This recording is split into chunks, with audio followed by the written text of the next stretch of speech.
बिस्मिल्लाहिर्रहमानिर्रहीम। Dear students, welcome to excellence online education. Physics class में खुशामदीद। फिजिक्स में बेटा चैप्टर नंबर 7 वर्क, पावर और एनर्जी के न्यूमेरिकल्स हम कर रहे थे। आज हमने जिस न्यूमेरिकल से स्टार्ट करना है वो है आपकी बुक का न्यूमेरिकल नंबर 5। ये आपके सामने लिखा हुआ है। एक इम्पॉर्टेंट न्यूमेरिकल होता है इस चैप्टर से। जो सबसे ज्यादा न्यूमेरिकल आया है वो ये है जी, 5वां, ये अ हॉर्स पुल अ कार्ट। उसके बाद जो दूसरे नंबर पे सबसे ज्यादा न्यूमेरिकल आया वो ये वाला होता है, a pump is needed to lift water. तो ये पंप वाला न्यूमेरिकल हमने कर लिया था कल की क्लास में कि एक पानी की मोटर थी जो पानी को 2.5 मीटर हाइट पर पहुंचा रही थी, ये रेट दिया हुआ था और हमें पावर बतानी थी हॉर्स पावर के अंदर। तो हमने किस तरह इस पावर को कैलकुलेट किया और किस तरह इस पावर को हमने हॉर्स पावर में कैलकुलेट किया, ये हमने कल न्यूमेरिकल में देख लिया था। अब हम इस चैप्टर का सबसे इंपॉर्टेंट न्यूमेरिकल करने जा रहे हैं, चैप्टर नंबर न्यूमेरिकल नंबर 5। ठीक है जी। इस न्यूमेरिकल में कह रहे हैं जी, a horse pull a cart horizontally with a force of 40 pound at an angle of 30 degree move along at a speed of 6 miles per hour. एक घोड़ा अपने साथ लगी गाड़ी को 40 पौंड फोर्स लगाकर, ये 40 पौंड फोर्स लगाकर खींच रहा है। जो एंगल है जी फोर्स लगाने का, वो एंगल है 30 डिग्री और जो स्पीड है वो है 6 माइल्स पर आवर। उसके बाद कहते क्या है, दो चीज आपको मालूम करनी है। How much work does horse do, घोड़ा कितना काम कर रहा है 10 मिनट्स में, और पावर क्या है। बाज़ औक़ात यहाँ आगे लिखा हुआ होता है what is the power in horse, ये इन हॉर्स पावर लिखा हुआ होता है, बाज़ औक़ात नहीं लिखा हुआ होता। बहरहाल हम जो पावर कैलकुलेट करेंगे वो हॉर्स पावर में ही कैलकुलेट करेंगे, ठीक है। तो इस न्यूमेरिकल में आपसे कहा जा रहा है कि एक घोड़ा है जो अपनी गाड़ी को खींच रहा है, घोड़े के साथ जो गाड़ी लगी हुई होती है वो खींच रहा है, और जितनी फोर्स लगा रहा है वो कितनी घोड़ा फोर्स लगा रहा है जी, 40 पौंड। और एंगल कितना है जी, 30 डिग्री एंगल। और जो घोड़ा स्पीड हासिल कर रहा है वो स्पीड है जी 6 माइल्स पर आवर। टाइम आपको 10 मिनट का दिया हुआ है। आपसे पूछा जा रहा है वर्क बताएं और आपसे कहा जा रहा है पावर बताएं। पावर आपने हॉर्स पावर वाले यूनिट में लानी होगी, ठीक है जी। अब यहाँ पर सबसे पहले हम डेटा बना लेते हैं जी। सबसे पहले हम डेटा बनाते हैं। सबसे पहले हमारे पास डेटा में पहली चीज जो हमें दी हुई है वो घोड़ा जो फोर्स लगा रहा है, वो घोड़ा कितनी फोर्स लगा रहा है न्यूमेरिकल में देखें जी, ऊपर 40 पौंड। उसके बाद एंगल दिया हुआ है जी, थीटा है कितना, 30 डिग्री। और वेलोसिटी दी हुई है आपको 6 माइल्स पर आवर। उसके अलावा टाइम आपको दिया हुआ है 10 मिनट्स, ठीक है जी। तो ये देख लें जी, ये फोर्स हो गई, ये एंगल हो गया, ये वेलोसिटी हो गई, ये टाइम हो गया। दो चीजें आपको मालूम करनी है, एक वर्क मालूम करना है आपको कितना है, और दूसरी आपको पावर मालूम करनी है। लेकिन किस यूनिट में पावर, हॉर्स पावर के यूनिट में आपको मालूम करनी होगी। बाज़ औक़ात लिख के दिया होगा, बाज़ औक़ात नहीं भी लिख के दिया हुआ, तब भी आप पावर को हॉर्स पावर में मेजर करेंगे। अब यहाँ पर मैंने आपको कल भी बताया था कि ये जो है सिस्टम यहाँ पर जो यूज करेंगे हम, वो एफपीएस सिस्टम यूज करेंगे। तीन सिस्टम होते हैं हमारे पास, एमकेएस, सीजीएस और एफपीएस, ठीक है। हमारे पास एमकेएस जो है हमने फिर उसको स्टैंडर्ड बना दिया। हमने फिजिक्स में तमाम न्यूमेरिकल्स स्टैंडर्ड यूनिट यानी एमकेएस में सॉल्व किए, लेकिन यहाँ पर हम एमकेएस के बजाय एफपीएस में सॉल्व करेंगे इस न्यूमेरिकल को। क्यों? क्योंकि हमारे पास ज्यादातर क्वांटिटीज एफपीएस में दी हुई है, तो इस न्यूमेरिकल को एफपीएस में सॉल्व कर लो। अब एफपीएस के लिए जरा याद रखिएगा, आपके जो यूनिट्स होते हैं वो मैं यहाँ लिख रहा हूँ लेकिन फिर मैं मिटा दूंगा। चले मैं नीचे लिख देता हूँ, चले मैं यही लिख देता हूँ, ठीक है। एफपीएस सिस्टम में यूनिट्स कौन कौन से होते हैं जरा ये जहन में बिठा लें। डिस्टेंस का यूनिट जो होता है वो होता है फुट, ठीक है। उसके बाद फोर्स का जो यूनिट होता है वो होता है पौंड। वेलोसिटी का जो यूनिट होता है वो होता है फुट, फुट पर सेकंड। टाइम का जो यूनिट होता है वो सेकंड होता है जी। उसके बाद वर्क का जो यूनिट होता है वो होता है फुट पाउंड, और पावर का जो यूनिट होता है वो होता है फुट पाउंड पर सेकंड। जी आपको यूनिट्स हैं जो याद रखने होंगे। डिस्टेंस आएगा जी इस न्यूमेरिकल में, फोर्स आएगी, वेलोसिटी आएगी, टाइम, वर्क और पावर।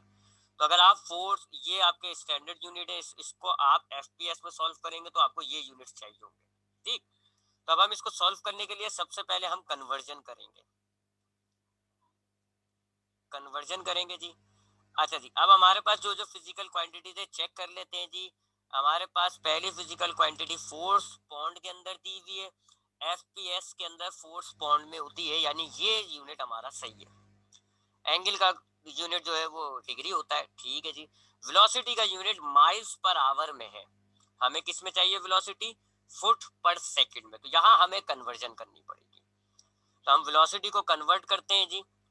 अब वेलोसिटी की कन्वर्जन के लिए दो बातें आपने ध्यान में रखनी है, वो ये कि एक माइल के अंदर हमें फुट में लाना है। देखिए माइल आपका डिस्टेंस जो है, वेलोसिटी में जो डिस्टेंस है वो माइल में, आपको किस में लाना है, फुट में। तो एक माइल के अंदर आपके पास 5280 फुट होता है, 5280 फुट होता है जी। ठीक, ये बात ध्यान में रख लीजिएगा, ये कन्वर्जन है, ये आपको याद रखनी पड़ेगी। उसके बाद वेलोसिटी में जो टाइम आपके पास है वो आवर में है, जबकि एफपीएस में वेलोसिटी का टाइम सेकंड्स में होना चाहिए। तो एक आवर के अंदर कितने सेकंड होते हैं, 3600 सेकंड्स होते हैं।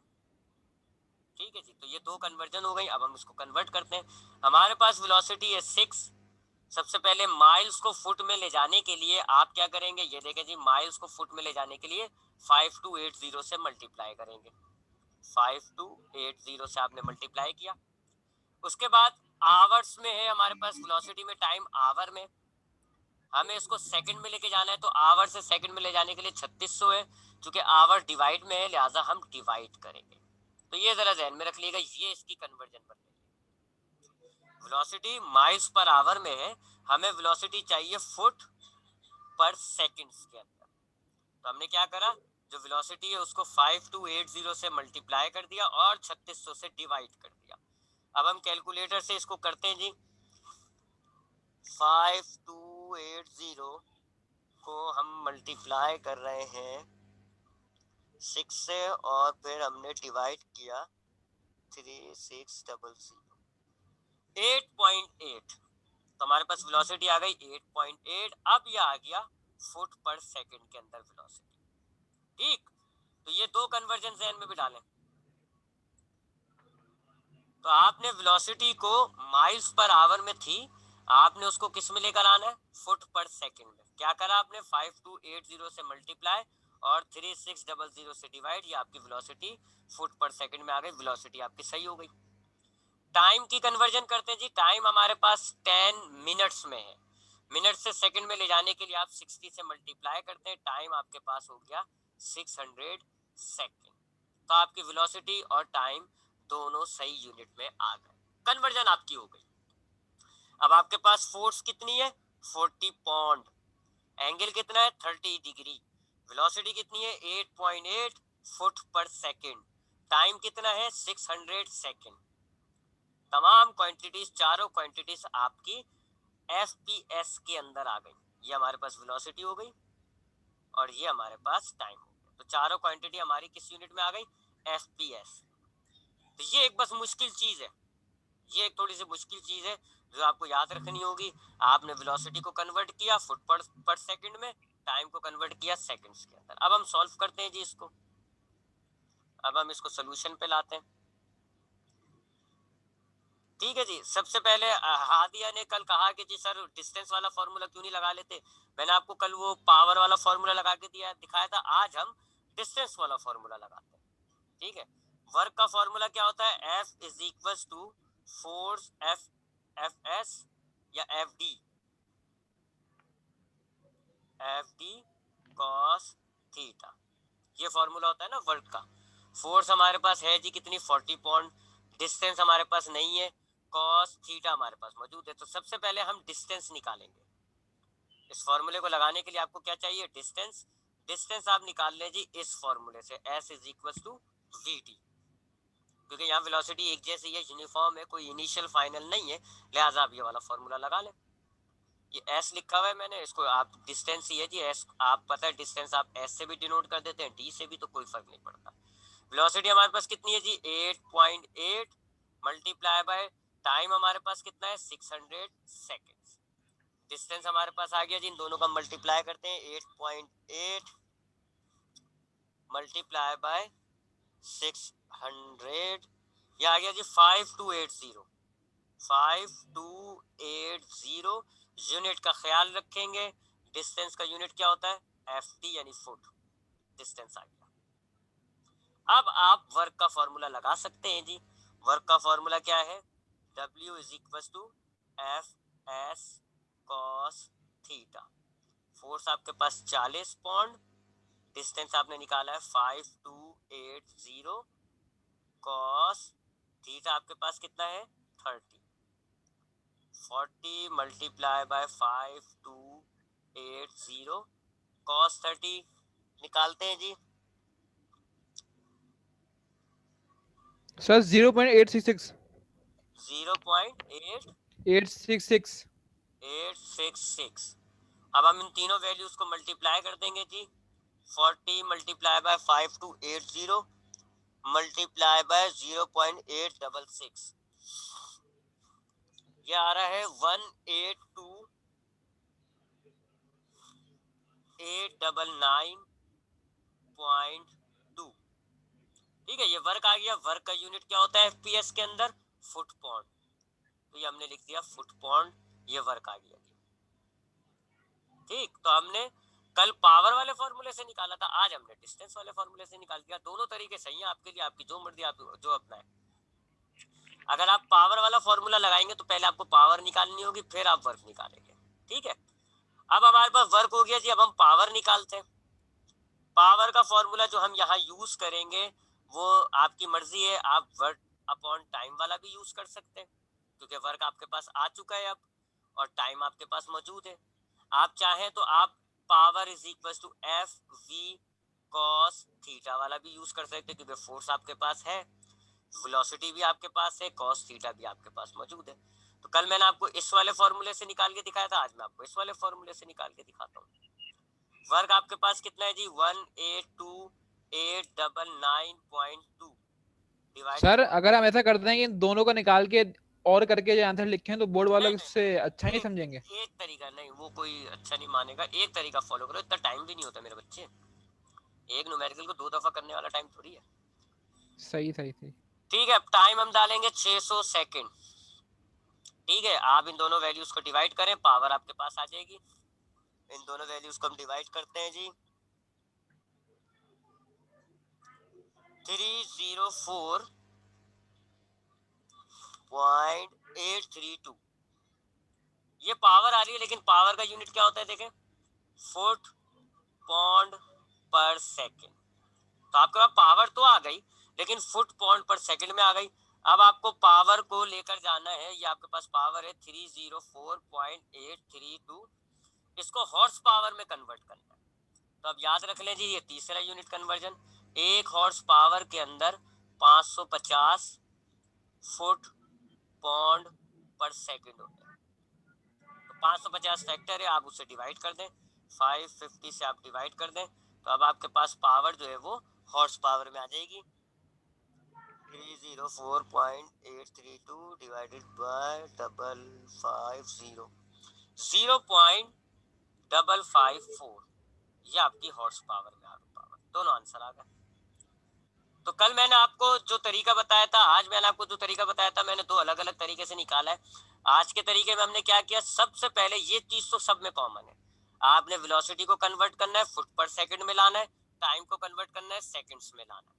ठीक है, तो आपने वेलोसिटी को कन्वर्ट कैसे किया, माइल्स पर आवर है, फुट पर सेकंड में लाने के लिए 5280 से मल्टीप्लाई किया, 3600 से डिवाइड किया, वेलोसिटी कन्वर्ट हो गई। टाइम को कन्वर्ट कैसे किया, 60 से मल्टीप्लाई करके टाइम कन्वर्ट हो गया। अब आपने आज जो तरीका अपनाया वो क्या, सबसे पहले आपने S is equal to V T से डिस्टेंस निकाल लिया, फिर आपने वर्क का जो आपको लोकल फॉर्मूला है एफ एस कॉस थीटा वो वाला अप्लाई किया, वर्क निकाल लिया। फिर पावर का जो पहला फॉर्मूला है वर्क डिवाइडेड बाय टाइम वो लगाया और आपने वर्क निकाल लिया। कल का तरीका मैं आपको दोहरा दूं, याद करवा दूं आपको। कल हमने सबसे पहले पावर निकाली थी। पावर का फॉर्मूला हमने कौन सा यूज किया था, ये वाला F V cos theta. Force आपके पास है 40 पाउंड, वेलोसिटी आपने कन्वर्ट कर ली 8.8, cos थीटा आपके पास होगा 0.866, पावर आपके पास आ जाएगी। और फिर वर्क हमने कैसे निकाला, वर्क हमने निकाला पावर को टाइम से मल्टीप्लाई करके, क्योंकि पावर का फॉर्मूला ये भी होता है ना, W divided by time, time divide हो रहा है इधर आके मल्टीप्लाई हो जाएगा, तो क्या हो जाएगा, work is equal to power multiply by time. Power आपके पास ये निकाल लिया आपने, टाइम से आपने मल्टीप्लाई कर लिया। तो दोनों तरीके सही है, बस आपका कल के तरीके में आपने खाली दो फॉर्मूले लगाए, एक ये वाला पावर का और एक ये वाला वर्क का। आज आपने तीन फॉर्मूले लगाए, एक आपने डिस्टेंस इजाफी निकाला पहले, ये डिस्टेंस, ठीक है। तो मर्जी आप दोनों में से जो भी याद करना चाहे, जो भी तरीका ध्यान में रखना चाहे रखें, बस ये ख्याल रखिएगा ये यूनिट्स आप जब अपने आंसर्स को मेंशन करें प्रॉपर एफपीएस यूनिट डालना होगा। बाज दफा बच्चे जज्बात में बह के वर्क के आगे जूल लिख देते, ठीक है। आप एफपीएस के अंदर हो तो आप एफपीएस के यूनिट इस्तेमाल करोगे। वर्क का यूनिट क्या होगा, फुट पर सेकंड, फुट पर पाउंड, सॉरी फुट पाउंड, और पावर का यूनिट क्या होगा, फुट पाउंड पर सेकंड, ठीक है। फिर पावर को आपने हॉर्स पावर में लाना होगा। अगर इस सवाल में कोई सवाल है बच्चों तो पूछ लो जल्दी से, माइक आपके खुले में है, कोई सवाल है तो पूछिए जल्दी से, माइक खुला हुआ है। तो दो तरीके कल एक आज, नहीं सर, जो भी आपके तरीका जहन में लगे अच्छा लगे आप वो अडॉप्ट करें। बस खुदा के वास्ते ये कन्वर्जन याद कर लिएगा, 1 माइल इज इक्वल टू 5280, ये इसलिए आ रहा है।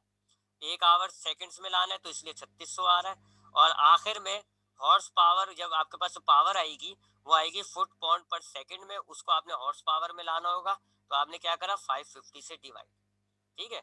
ये आपके पास एक न्यूमेरिकल है, सबसे इंपॉर्टेंट न्यूमेरिकल होता है। आगे बढ़ते हैं जी। अब एक और है जी, बुक का ही न्यूमेरिकल है, मैं बुक निकाल लूं जरा।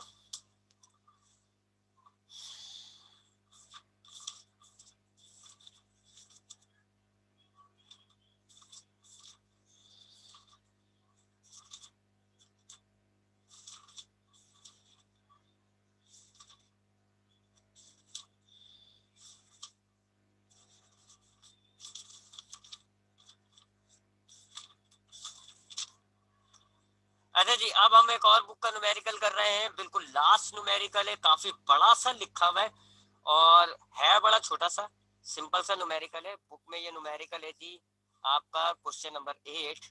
तो अब हम ये वाला सॉल्व कर रहे हैं जी। मैं इतना बड़ा न्यूमेरिकल लिख नहीं रहा, बस सिर्फ मैं पढ़ता जा रहा हूँ, हाथ के हाथ हम डेटा बनाते जाएंगे। अच्छा जी, लिखा हुआ ये है, अगर आपके पास बुक मौजूद है तो बुक खोल लिएगा, page number 222, 222। A rocket of mass 0.2 kilogram, एक रॉकेट है जिसका मास है 0.2 किलोग्राम। एम आपके पास है जी कितना, 0.2 केजी। एक रॉकेट है जी इतने मास का, इतने वजन का, इस लॉन्च फ्रॉम रेस्ट, वो रुका हुआ था और आपने उसको छोड़ दिया, लॉन्च कर दिया, उड़ा दिया ऊपर। तो रुका हुआ था इसका मतलब है इनिशियल जीरो, वैसे इनिशियल किसी काम की नहीं है लेकिन बहरहाल लिख देते हैं। At reach point P lying at a height of 30 metre, ये जो रॉकेट है उड़ते उड़ते एक पी पॉइंट तक चला गया, और ये जो पी पॉइंट है ये 30 मीटर हाइट पर है from the surface of earth. ये हाइट आपके पास है h is equal to 30 metre. In the process, इस अमल के अंदर 425 joule of work is done on the rocket. कितना काम आपने वर्क किया है जी रॉकेट पर, 425 जूल्स। अरे इतनी बड़ी फालतू बुक बात है, आखिर में लिखा हुआ है find the speed of the rocket at the point P.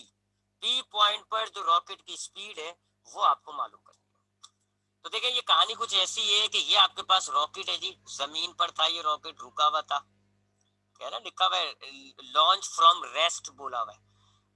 Launch किया आपने इसको तो ये इनिशियल इसकी जीरो हो गई, और इसका मास आपके पास है रॉकेट का 0.2 किलोग्राम। बड़ा ही हल्का रॉकेट है, बहुत ही हल्का रॉकेट है भाई, इतना बड़ा तो रॉकेट होता भी नहीं, पटाखा होगा ये। बहरहाल ये एक रॉकेट है जो जमीन पर था, लिखा हुआ है जी लॉन्च फ्रॉम रेस्ट, यानी आपने उसको रुका हुआ था फिर लॉन्च किया, तो इनिशियल जीरो, मास इसका ये।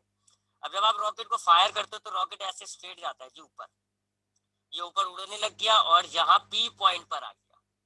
अब पी पॉइंट पर आके इसने जो हाइट कवर की है वो आपको दी हुई है 30 मीटर। आपको इस पी पॉइंट पर पहुंचने के बाद इसकी जो वेलोसिटी है वो बतानी है। इस दौरान जो रॉकेट पर वर्क हुआ है वो वर्क कितना हुआ है, 425 जूल, यानी उसकी जो फ्यूल वगैरह है वो जली, एनर्जी पैदा हुई, और उस एनर्जी ने वर्क कितना किया, 425 जूल। ठीक है, तो एक रॉकेट है, आपने उसको लॉन्च किया, पी पॉइंट पर जब वो पहुंचता है आपको उसकी वेलोसिटी बतानी है।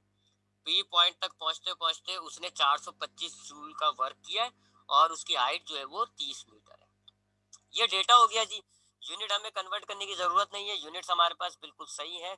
हम डायरेक्ट सोल्यूशन पे आते हैं जी। अच्छा, यहाँ पर ये जो वर्क हुआ है ये वर्क एनर्जी इक्वेशन यूज करेंगे हम। ये जो आपने रॉकेट पे वर्क किया है ये दो हिस्सों में तकसीम हो गया, kinetic energy plus potential energy. क्योंकि जब रॉकेट ऊपर जा रहा है, आप देखें जब ये ऊपर जा रहा है तो चूंकि ये मूविंग है, हरकत में, वेलोसिटी जीरो से कुछ ना कुछ वेलोसिटी इसकी आ गई ना, तो आ गई वेलोसिटी है, इसका मतलब है इसमें काइनेटिक एनर्जी भी प्रेजेंट हो गई। जब ये जमीन पर था, जब ये इस पॉइंट पर था, इसकी वेलोसिटी कितनी है, जीरो। काइनेटिक एनर्जी कितनी हो गई, जीरो। क्योंकि काइनेटिक एनर्जी का फॉर्मूला होता है 1/2 mv²। वी आप डाल दो जीरो तो काइनेटिक एनर्जी जीरो बन जाती है। तो जब रॉकेट जमीन पर था, चूंकि उसकी कोई वेलोसिटी नहीं थी, इट मींस उसकी कोई काइनेटिक एनर्जी भी नहीं होगी, वो तो रुका हुआ है। काइनेटिक एनर्जी तो चलती हुई चीजों में होती है, ये तो रुका हुआ है। इसी तरह जब ये जमीन पर था इसकी पोटेंशियल एनर्जी भी नहीं थी, क्योंकि पोटेंशियल एनर्जी का फॉर्मूला होता है mgh। हाइट कितनी है देखें यहाँ पर, जीरो। पी पॉइंट पर जाके हाइट आई है जी 30, यहाँ कितनी है हाइट, जीरो। तो आप ये एम जी के साथ जीरो जब लगाओगे तो पोटेंशियल एनर्जी भी जीरो हो जाएगी। तो ये जो रॉकेट जब अपनी स्टार्टिंग पॉइंट पर था उस टाइम पे इसमें ना काइनेटिक एनर्जी थी ना इसमें पोटेंशियल एनर्जी थी। लेकिन जब ये पी पॉइंट पे पहुंचा, इस पॉइंट पर जब पहुंचा, तो अब इसमें वेलोसिटी है ना जो हमें मालूम करनी है, वेलोसिटी है जो हमें फाइंड आउट करनी है। अब चूंकि इसमें वेलोसिटी आ गई, इट मींस कि अब इसके अंदर काइनेटिक एनर्जी भी पैदा हो गई, और देखें इसमें हाइट भी आ गई, तो इसका मतलब है इसमें पोटेंशियल एनर्जी भी होगी। अब ये दोनों एनर्जी आई कहां से, रॉकेट जब अपनी स्टार्टिंग पॉइंट पर था, कहाँ है ये पॉइंटर, ये रहा। रॉकेट जब अपने स्टार्टिंग पॉइंट में था तो उसके पास ना काइनेटिक एनर्जी थी ना इसमें पोटेंशियल एनर्जी थी। काइनेटिक एनर्जी क्यों नहीं थी, क्योंकि उसमें वेलोसिटी नहीं थी। पोटेंशियल एनर्जी जीरो क्यों है, क्योंकि इसकी हाइट नहीं है। तो रॉकेट जब स्टार्टिंग पॉइंट पे होता है उसमें कोई काइनेटिक कोई पोटेंशियल एनर्जी नहीं है। लेकिन जब वो पी पॉइंट पे जा रहा है तो उसके पास हाइट भी है, वेलोसिटी भी है, इसका मतलब है उसमें काइनेटिक और पोटेंशियल दोनों आ गए। Law of conservation of energy के मुताबिक एनर्जी पैदा नहीं हो सकती, एनर्जी क्रिएट नहीं हो सकती। तो भी ये दोनों एनर्जी कहाँ से आई, इसका जवाब मैंने आपको लेक्चर में 50 दफा बताया कि ये जो वर्क हुआ है ये कन्वर्ट हो गया इसके अंदर। ये जो 425 जूल का वर्क हुआ है ना, इसमें से कुछ बन गई काइनेटिक, कुछ बन गई पोटेंशियल। तो जब आपके पास रॉकेट यहाँ था कोई आपके पास एनर्जी नहीं थी, फिर जब आपने इस रॉकेट को उठा के यहाँ तक लेकर आए हो ना पी पॉइंट तक, तो ये जो आपने काम किया 425 जूल एनर्जी, ये इस रॉकेट की काइनेटिक और पोटेंशियल बन गई। ये हमने इसको स्टेटमेंट में लिख दिया कि ये जो काइनेटिक पैदा हो गई, जो पोटेंशियल पैदा हो गई, अगर हम इन दोनों को प्लस कर दें तो किसके बराबर होगा, जो वर्क हुआ है। ठीक, तो ये इक्वेशन हम यूज करेंगे। आई होप ये इक्वेशन की बात समझ में आ गई होगी। अगर नहीं समझ में आए तो पूछ लिएगा मुझसे, माइक आप लोगों के खुले हुए। तो रॉकेट जब हमारा स्टार्टिंग पॉइंट पर होता है तो चूंकि इसलिए कहा था रेस्ट, ताकि हमें समझ में आ जाए काइनेटिक नहीं है। जब रॉकेट स्टार्टिंग पॉइंट पे था तो ना काइनेटिक थी ना पोटेंशियल थी। जब वो पी पॉइंट पर जाता है अब उसकी काइनेटिक भी है पोटेंशियल भी है। कहां से आई, ये जो वर्क हुआ है ये तकसीम हो गई उसकी, थोड़ा सा वर्क जो है वो काइनेटिक बन गया, थोड़ा सा वर्क जो है वो पोटेंशियल बन गया। Law of conservation of energy के मुताबिक जितनी काइनेटिक और पोटेंशियल अगर आप प्लस करोगे ये वर्क के ही बराबर होगा। फॉर्मूले में वैल्यूज डालते हैं जी। वर्क का फॉर्मूला, वर्क की तो वैल्यू आपके पास मौजूद है जी 425। काइनेटिक एनर्जी का फॉर्मूला होता है 1/2 mv और स्क्वायर। अब ये v कौन सी होगी, फाइनल, क्योंकि आप पी पॉइंट पर बात कर रहे हो, पी पॉइंट पर काइनेटिक एनर्जी है, वेलोसिटी फाइनल लोगे। और पोटेंशियल एनर्जी का फॉर्मूला होता है mgh।